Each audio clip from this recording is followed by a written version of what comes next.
L'invité de ce matin sur Free Matin, comme je l'annonçais à l'entame de cette émission, sera Fulgence Awangonou. Bonjour à vous.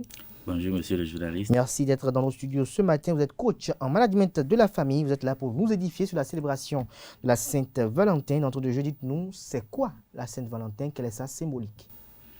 Merci à vous, monsieur le journaliste. La Saint-Valentin, en réalité, célèbre l'amour. Célèbre donc la joie parce que l'émotion de l'amour, c'est la joie.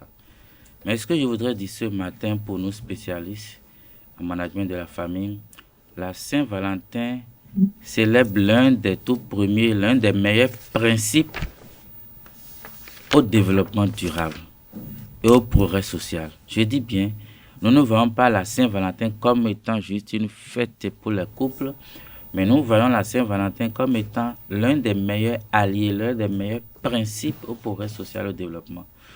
Nous le disons parce que, vous savez, il est démontré que les couples qui s'aiment véritablement, qui sont dans l'engagement et dans l'exclusivité, les deux principes de la vie de couple, donnent une meilleure éducation à leurs enfants.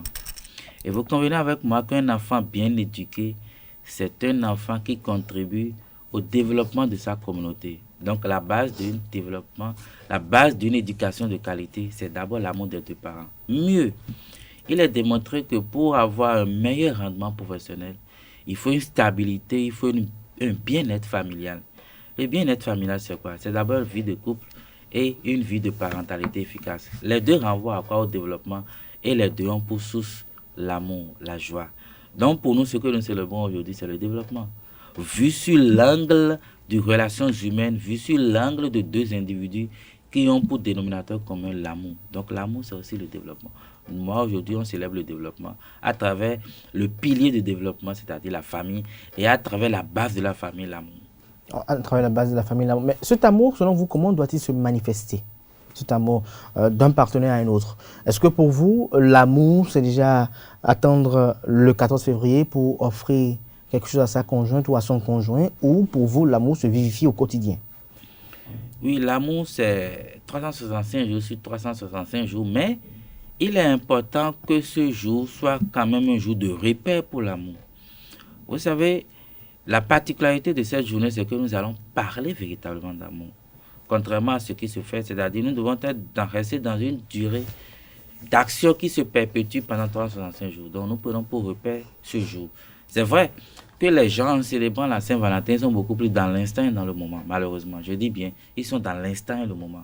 Lorsque vous offrez un cadeau, vous avez juste comme objectif de ce jour, vous débattre pour trouver les moyens pour acheter un cadeau, fut-il un cadeau de 1 million. Je suis désolé de vous dire que vous êtes dans l'instant. Vous êtes dans le moment. Est-ce qu'il y a une spécificité, est-ce qu'il y a un prototype de présent à offrir à son ou sa conjointe le jour de la Saint-Valentin? Est-ce que lorsque je suis quelqu'un qui n'est pas véritablement aisé, lorsque je n'ai pas les moyens, est-ce que c'est obligatoire d'offrir quelque chose à ma dulcinée le jour de la Saint-Valentin? Exactement. Il ne faut pas faire de la fête de la Saint-Valentin une fête qui exclut les gens de par leur capacité de ne pas donner. Donc le meilleur cadeau qu'on peut encore donner pour la Saint-Valentin, c'est de discuter d'amour. Parce que nous, à l'Académie de leadership et de management de la famille, nous disons que tout est principe et tout est valeur.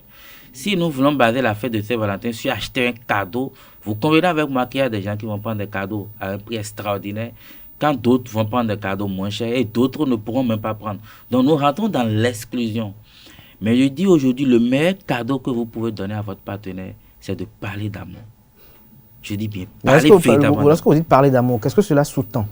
Merci, monsieur le journaliste. Parler d'amour, c'est faire le bilan de sa vie de couple, qu'on soit ensemble ou qu'on soit dans le cheminement de vie de couple. Je dis bien, parler d'amour, donner le meilleur cadeau, c'est faire le bilan. Mais attention, quand nous disons faire le bilan, ce n'est pas parce qu'il y a un problème.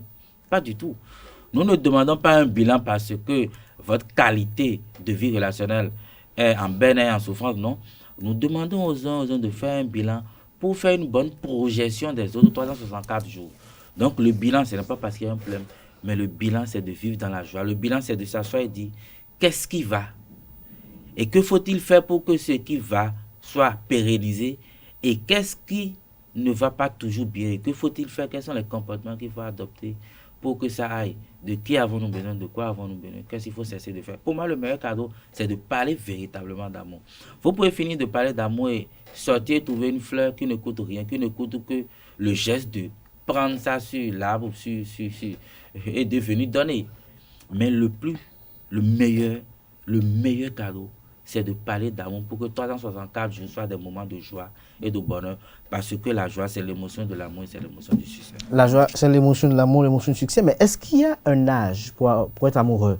Est-ce que à 14 ans, je peux être amoureux? Est-ce qu'à 15 ans, je peux être amoureux? Est-ce qu'à 12 ans, je peux être amoureux? Est-ce que l'élève peut être amoureux? Est-ce que l'étudiant qui est encore en quête de puberté peut être, ou dans la phase de puberté, j'allais dire, peut être amoureux? Une très belle question, on dirait une question d'école. Mais pas du tout. Vous savez, il y a des âges où en réalité on n'est pas amoureux, mais on parle d'amour. Parce que nous sommes parfois à des moments où nous subissons un certain nombre de transformations de notre corps et notre réception à tout ce qui parle du beau, du bon. On est véritablement ouvert à cela. À 14 ans, à 15 ans. Je ne veux pas dire qu'on est amoureux, mais je pense qu'on est sensible à l'amour. On parle d'amour. Je dis bien, à l'adolescence, on parle d'amour, on est sensible à tout ce qui est beau, à tout ce qui est bon, parce que. Mais en réalité, on vit véritablement l'amour quand on rentre dans un processus de vie de couple, à un certain âge donné. Je ne dirai pas 18 ans, je ne donnerai pas d'âge. Mais tout ce que je vais dire ici, c'est qu'à l'adolescence, on parle d'amour.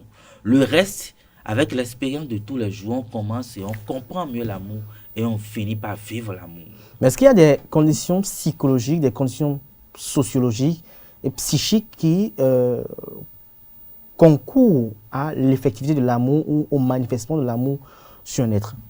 Je suis totalement d'accord. Est-ce qu'un être qui n'est pas libre dans la pensée peut aimer? Est-ce qu'un être qui est à la quête de comment se nourrir au quotidien peut être amoureux? Attention, un être qui est en quête de ce qu'il faut pour vivre, c'est-à-dire se nourrir, peut être amoureux. C'est la quête de la survie? La quête de la survie pose un problème d'équilibre de soi. Si c'est la quête de la survie, je me dis, est-ce qu'on peut être attentif à l'autre? Parce que l'amour, c'est deux choses. C'est l'engagement et la notion de l'exclusivité.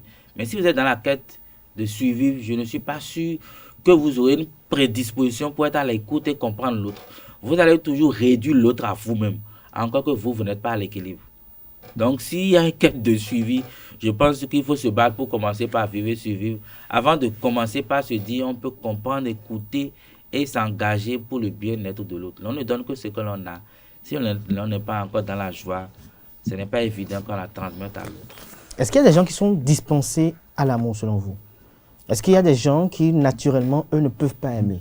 Est-ce que selon vous, en tant que coach de la famille, avec votre expérience, est-ce que vous pensez qu'il y a des personnages qui ne peuvent pas connaître ce qu'on appelle l'amour, la manifestation de l'amour, le vrai amour, ce que l'on consacre dans Cupidon?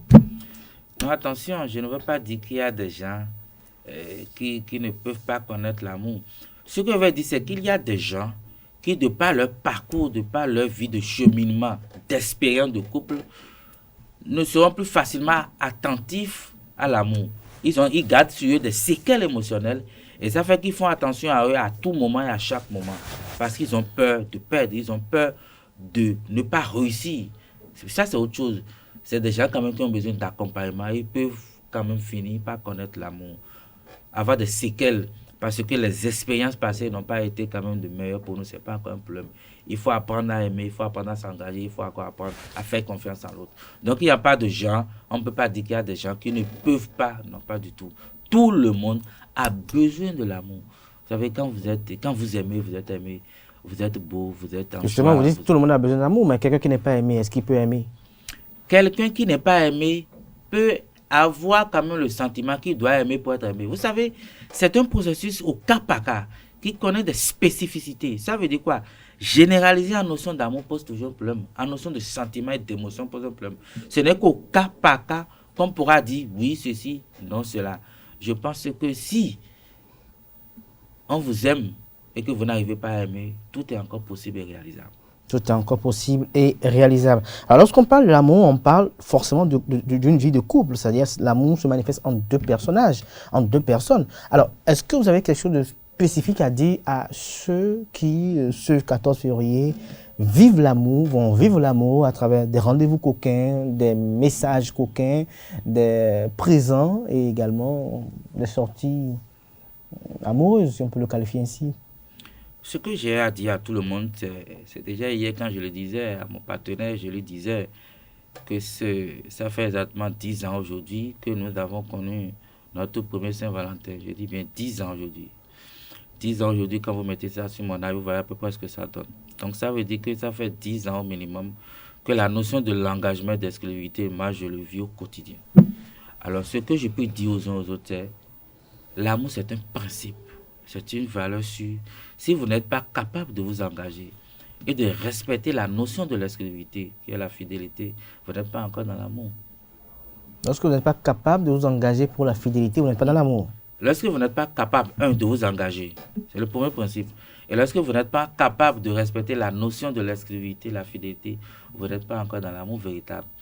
Vous cherchez. Mais je vous dis un truc ce matin, c'est que tout est possible et réalisable. Je dis bien, tout est possible et réalisable.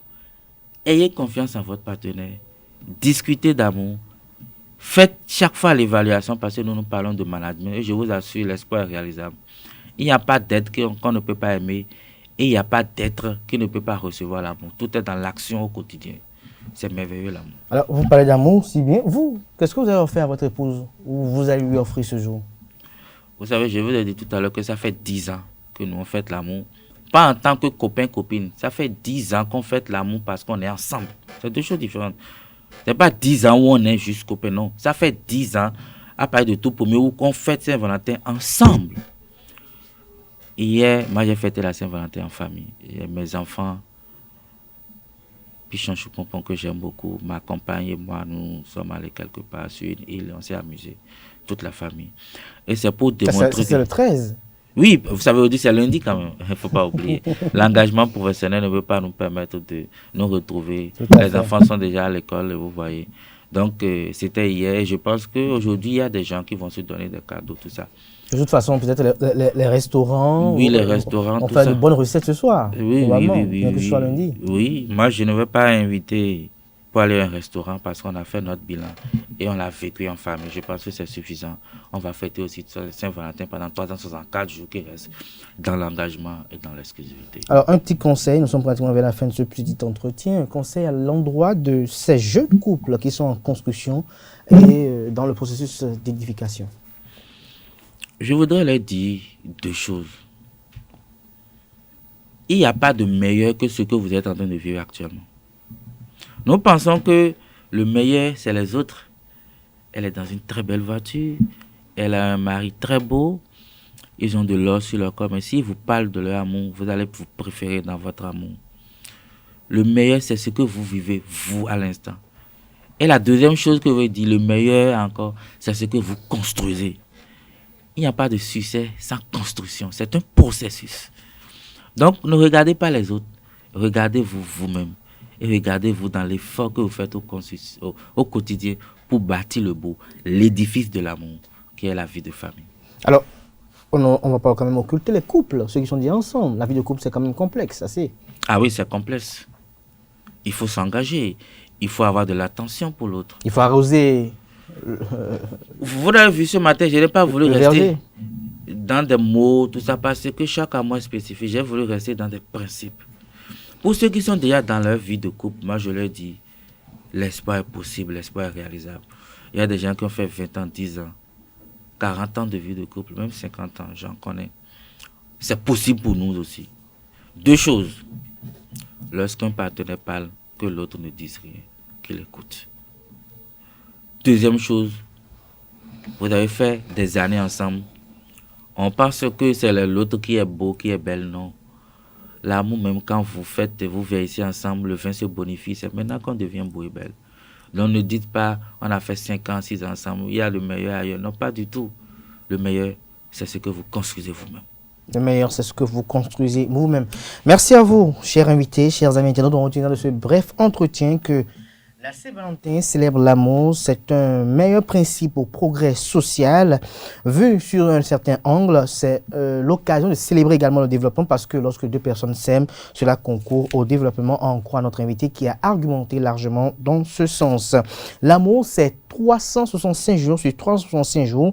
Et donc, pour éviter l'exclusion, le meilleur cadeau qu'on peut offrir, c'est discuter d'amour ce 14 février, jour de la Saint-Valentin. Il faut faire un bilan à mi-parcours de la vie de couple, recommande notre coach en management de la famille. Pour lui, à l'adolescence, on est sensible à l'amour, on parle de l'amour et il a donc dans la foulée prodigué quelques conseils à l'endroit de ces jeunes couples et également à l'endroit des parents. Ceux qui peuvent aimer, ceux qui sont sensibles à l'amour ont été évoqués au cours de cet entretien et il a fait savoir à la fin que lorsque vous n'êtes pas capable de vous engager, lorsque vous n'avez pas la notion d'exclusivité, de fidélité, vous n'êtes pas encore en train de vivre de l'amour. J'espère que j'ai résumé plus ou moins vos propos. Super, bien Merci réalisé. à vous, Fulgence Awangonou. J'espère que nous allons nous revoir très prochainement. Vous êtes coach en management de la famille. Vous étiez là ce jour spécifiquement pour nous édifier sur la célébration de la Saint-Valentin. Merci à vous pour ces échanges, chers amis internautes. C'était à l'instant l'invité de ce matin sur Free Matin.